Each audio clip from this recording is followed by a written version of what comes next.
Oi gente, sejam bem-vindos a mais um vídeo. Hoje eu trago-vos mais uma sessão de cinema, mas uma sessão de cinema um bocadinho diferente daquelas que eu tenho trazido, porque eu vou-vos falar um bocadinho do porquê de eu gostar tanto da Marvel.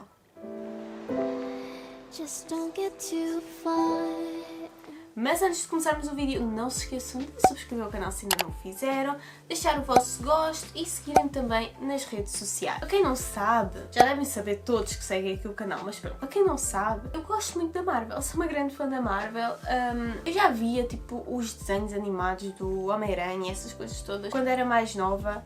Entretanto surgiram tipo os filmes da Marvel e eu no início tipo via e tudo mais, mas não era tipo aquela cena de ter uma panca pela Marvel nem nada disso. Via, gostava, tipo, ok, vi o filme, passei à frente. Não voltava a ver, não nada, tipo, ok, vi, está visto. Isso agora digamos que mudou um bocadinho, só ligeiramente. Eu não vos consigo dizer ao certo quando é que deu aquele clique de adoro Marvel. Talvez com os Vingadores. Não sei se foi bem com o primeiro filme dos Vingadores, se foi com outro qualquer mais à frente, porque eu, para ser sincera, não tenho a noção de onde é que isto começou, para ser muito sincera. Quando o Iron Man saiu, tipo, o primeiro filme do Iron Man, não sei se eu vi mesmo quando ele saiu, se vi tipo uns anos mais à frente. Eu na altura vi o filme, gostei, mas sinceramente tipo, passou-me à frente. Foi daqueles filmes que uma pessoa vê, e tal, é giro, ok, passa à frente. Depois, entretanto, vieram outros filmes, inclusive o dos Vingadores. Eu agora não me lembro da ordem, para ser muito sincera, assim de cor. E ganhando cada vez mais hype e mais vontade de ver as coisas da Marvel. Tendo em conta que cheguei ao patamar que cheguei hoje, que é tipo ao ponto, cada vez que é quarta-feira, entro em êxtase porque sai um novo episódio de Loki e eu posso tipo descarregar e ir ver. Basicamente chegou a este ponto. Além do facto de eu gostar bastante de super-herói, também gosto de filmes de ação, que é outro ponto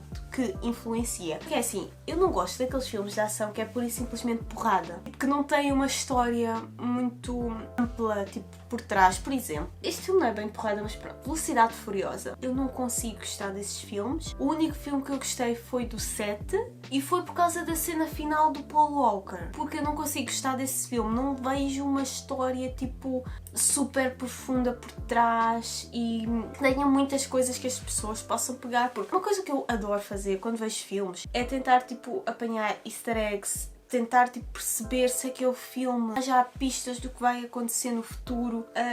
E eu não sinto isso com Velocidade Furiosa, por exemplo. É um filme muito plano. Estão a ver? Filmes planos. Eu prefiro aqueles filmes que têm altos e baixos, no sentido que nós pensamos que é uma coisa, depois é outra, e depois há referência a isto, há referência àquilo, já nos dão um gostinho daquilo que pode acontecer sem nós nos apercebermos, e quando percebemos que já nos deram o gostinho é tipo, ok, isto estava implícito e nós não percebemos. E é isso que eu gosto na Marvel. Além de ter sempre imensos easter eggs, que eu divirto-me imenso a fazer isso, tipo nos filmes, é procurar easter eggs. Quer sejam filmes da Marvel, quer sejam filmes da Disney, Pixar, tipo referências, tudo o que seja referência. Às vezes até há filmes, tipo outros filmes quaisquer, que fazem referência a outros filmes, tipo sei lá, há filmes que fazem referências a personagens da Marvel, por exemplo. E depois quando há tipo referências dentro do mesmo ambiente, é sempre engraçado.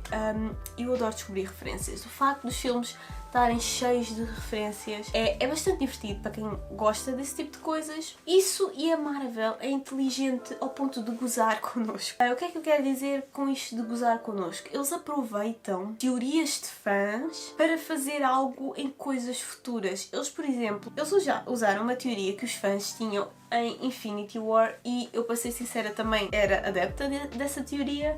Eu achava realmente que ela era real e que aquilo não tinha acontecido. Eles confirmaram que a nossa teoria tinha pés e cabeça e que podia realmente ter acontecido na série do Loki. Estão a ver? É estas cenas que tipo, a maioria das produtoras e isso tudo está-se pouco cagando para aquilo que os fãs e isso dizem e pensam e teorizam. Estes não, estes pegam tipo naquilo que os fãs dizem e tentam tipo dar-lhes o gostinho no sentido, vocês até tinham razão, podia ter acontecido, sim, nós é que quisemos ser chatos e não fizemos isso, mas podia ter acontecido, sim senhora. O que mais me faz gostar da Marvel é uma coisa que é extremamente difícil de fazer e que muito poucas franquias, aliás, nenhumas franquias, eu só conheço esta franquia que conseguiu fazer isto como deve ser. Eles pegaram em 10 anos de filmes e fizeram toda uma história, desde o início ao fim, que eles estavam a culminar os filmes para chegar àquele ponto. Foi tipo um gigantesco crossover que ninguém no início imaginaria que ia ser assim. Porque eles começaram com o Homem de Ferro. Ok, tudo bem, um filme sobre super-herói e tal, origem, ok, sim.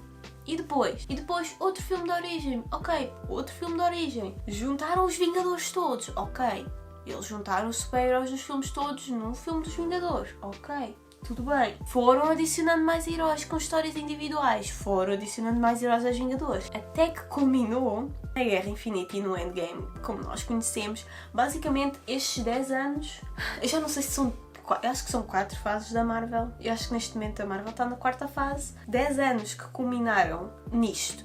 E eles estão, desde o primeiro filme, a construir toda esta narrativa. E é isso que me faz admirar tanto a Marvel, porque é dificílimo... Assim, para já é difícil construir uma simples trilogia que faça sentido do início ao fim e que vá dando pistas que o final vai culminar naquilo. Quanto mais 10 anos de filme, tendo em conta que havia anos em que eles lançavam mais do que um filme. Portanto, isso para mim é uma obra-prima, porque muito pouca gente consegue fazer isso. Esta fase que culminou nos Vingadores Endgame, tudo muito à roda das Joias do Infinito. E eles foram adicionando as Joias do Infinito sem nós darmos conta. Começaram por adicionar nos Vingadores, o Tesseract. Nós não fazíamos ideia de que aquilo era uma Joia do Infinito, nem sabíamos o que era uma joia. Estávamos longe de perceber no que é que aquilo ia culminar. Foram adicionando outras joias, foram adicionando o Orb em Guardiões da Galáxia, foram adicionando a joia da realidade em Thor 2, foram adicionando a joia do tempo em Doctor Strange, falta-me alguma joia. Pronto, a joia da alma, que só souberam mesmo na altura dos últimos 2 filmes. Construir uma história, uma narrativa complexa que culminou na saga da Guerra Infinita, Endgame, Joias do Infinito. E eu fico perplexa, como é que conseguiram? Eu pergunto-me, será que eles, quando lançaram o Iron Man, sabiam que isto ia ter estas proporções? Porque imaginem, eles podiam lançar o Iron Man já a pensar nesta narrativa toda. Mais ou menos, né? Não era a narrativa específica, mas já sabiam que queriam que acabasse assim. Mas imaginem que o Iron Man não tinha sido um sucesso. Esta narrativa tinha ido por terra. E é isso que eu me pergunto, será que eles já sabiam quando fizeram o Homem de Ferro que isto ia ganhar esta amplitude? Eu acho que eles não sabiam. Eu acho que eles só se foram percebendo depois. O filme dos Vingadores introduziram o Tesseract e o Thanos, eles já sabiam que iam fazer isto. E é isso que me deixa perplexa. Como é que eles encaixaram, desde o primeiro filme até agora, esta ideia?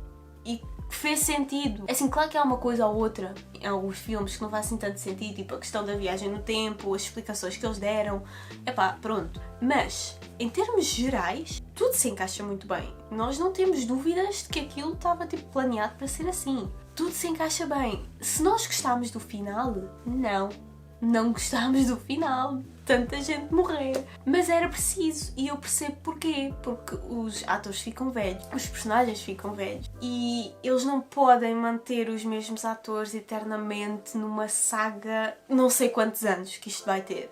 Portanto, sim, se eu fiquei contente de terem morto aquela gente toda, não. Se eu percebi porque é que o fizeram, claro que sim.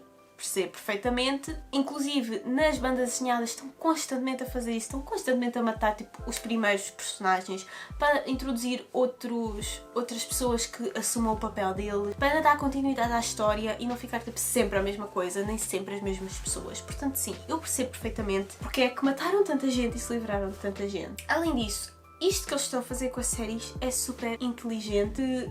Eu não sei se há assim mais alguém que faça isso. Em termos de franquias, eu não sei. Tipo, a DC também tem séries e tudo mais, mas não está tipo, diretamente ligado com o cinema. Se bem que o Kevin Feige, o diretor lá da Marvel, diz que as pessoas não precisam ver as séries para perceber depois os filmes. Não, mas que ajuda em algumas coisitas, há de ajudar. O verdadeiro fã da Marvel vê os filmes e as séries. Porque quem não viu as séries não é verdadeiro fã da Marvel. Portanto, isso também é extremamente inteligente. Eles pegarem nos personagens que nós já gostamos, com os atores que já estamos habituados a ver, porque um erro enorme é quando pegam no conteúdo cinematográfico e fazem uma série, mas com atores diferentes. A maior parte das vezes o público não encaixa bem, tanto que a minha até foi ao contrário. Por exemplo, eu vou ter que comparar sempre a Marvel à DC, peço desculpa, mas é um facto. Eu vejo a série de The Flash, tipo, desde que saiu, e quando vi a Liga da Justiça e vi tipo o Flash, eu odiei-o à primeira vista, porque eu estou tão habituada àquele Flash que ver outro ator no mesmo papel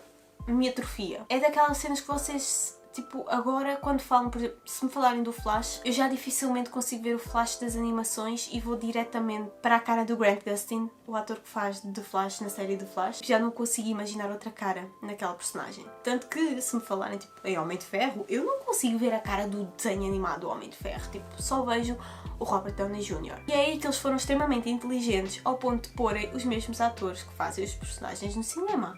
E isso é uma coisa que, este vídeo vai ficar bem aleatório, porque eu nem tenho palavras para descrever isto. Eles fazem-nos adorar e odiar os personagens, e mesmo assim, eles conseguem fazer com que nós tenhamos alguma empatia, mesmo com os vilões. Eu falo por mim, eu até entendi o lado do Thanos.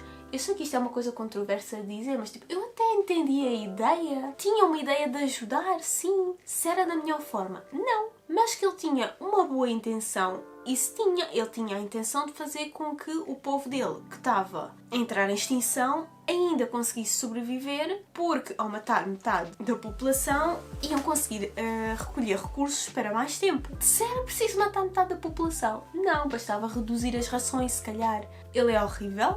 Odeio, sim, mas percebo o lado dele. Não é por isso simplesmente aquele vilão que nós odiamos.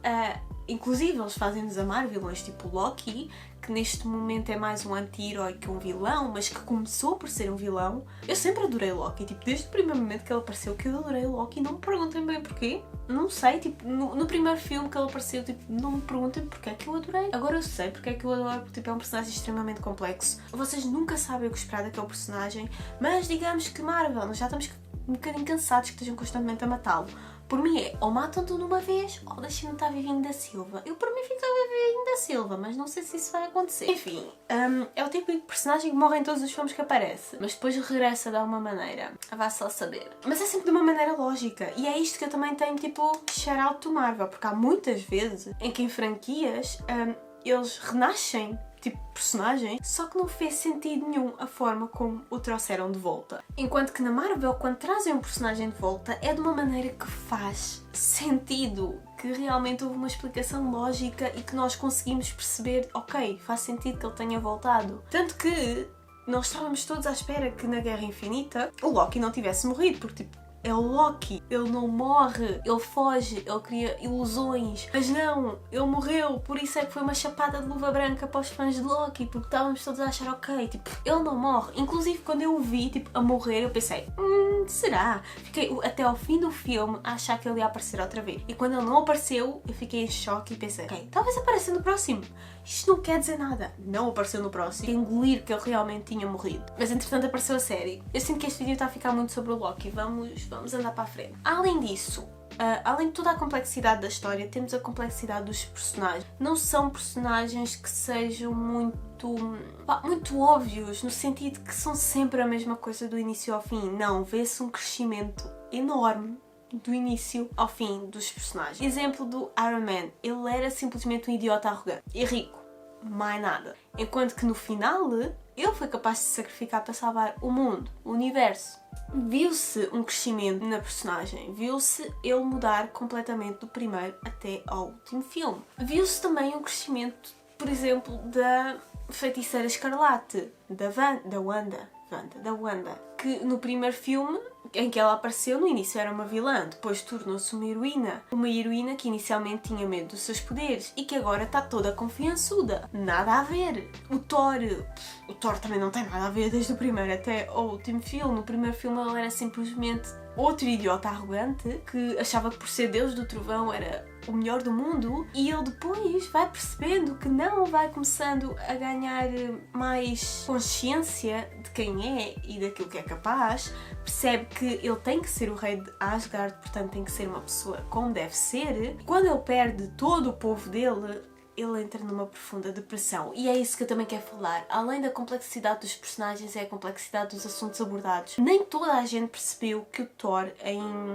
Endgame estava com depressão. Mas era óbvio que ele estava com depressão. E das grandes. Ele estava com o cérebro completamente ferido, porque pensemos bem, ele perdeu toda a gente. Perdeu a mãe, perdeu o pai, perdeu o Loki, perdeu metade do povo dele, perdeu Asgard. Óbvio que ele não podia estar bem e a Marvel tratou isso de uma forma subtil, mas que dava para perceber bastante bem. Não foi aquela coisa de jogar na cara, pumba, toma, ele está com depressão. Não, foi subtil, nem toda a gente percebeu, mas era perceptível e é isso que eu também gosto. Eles tratam esse tipo de problemas de uma forma subtil, inteligente. O próprio luto da Wanda trataram de uma forma também brilhante, não foi aquela coisa de in your face, ela está tipo com depressão porque está com luto, a gente morre, não foi aquela coisa tipo chapada de luva branca, estão a ver? Foi aquilo, foi algo que foi progredindo, assim como por exemplo os problemas psicológicos também do Bucky, afinal ele sofreu uma lavagem cerebral, toda a própria terapia dele, ele é um personagem extremamente complexo e a Marvel consegue trabalhá-lo muito bem. E é essencialmente isso que eu adoro na Marvel, a complexidade da história toda que eles criaram em 10 anos.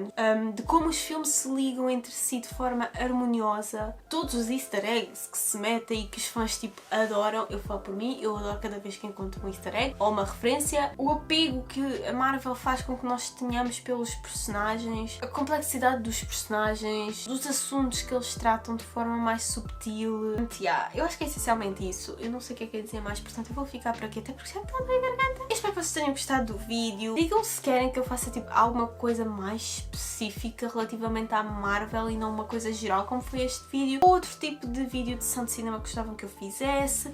Subscrevam para verem mais vídeos e se vocês quiserem ainda relativamente à Marvel, lembrei-me agora, posso fazer por exemplo um vídeo de factos interessantes relativamente à gravação dos filmes, no sentido que como é que eles fazem certo efeito, assim, eu não tive nada relativamente a efeitos visuais na universidade, mas sei como é que as coisas são feitas, mais ou menos, né, em termos de graficamente, de programação, não faço ideia, porque eu não aprendi isso.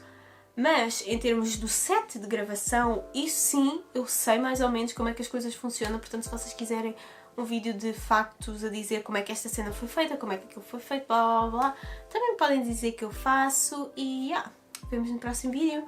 Tchau! Just don't get too far.